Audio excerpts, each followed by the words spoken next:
Some works, but more than anything, I think just the hunger in me, because I was rock bottom. I didn't have any place to go but up, and I think that was what created that drive in me, and a lot of people take that freedom, resources, friends, being able to speak English, all that for granted because they're here, right? But if you take all that away from you, you get really desperate.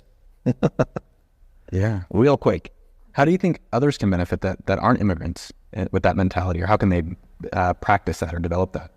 Well, challenging themselves, for one. You could still go, U.S. is over 50 states. You can go to other states that are, having a new driver as the economy and open a new business, just challenging yourself, instead of sitting stagnant someplace, What were some of the discrimination or challenges you faced? Oh my God. I can go on and on that one.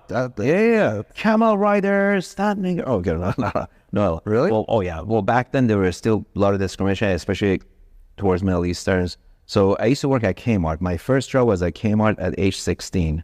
I was mopping floors, collecting shopping carts, and I used to always avoid walking my cafeteria because they used to call me names. So I used to go around, But luckily that period's over. U.S. is now primarily a lot of immigrants, so it's a lot less now, right, than 40 years ago. But it was tough. A lot of name calling, especially when I was selling nuts.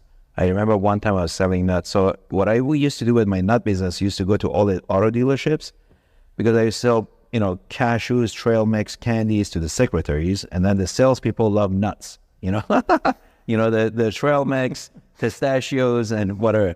So one time I walked to a Toyota dealership. I think it was Toyota. Anyway, and this GM came at me, yelling, screaming in front of everybody, the entire sales floor. Tell me, get the F out, blah. And it was very humiliating. And I'm standing there with my basket of nuts. So I remember, walking out, I had tears in my eyes. I'm like, you know what?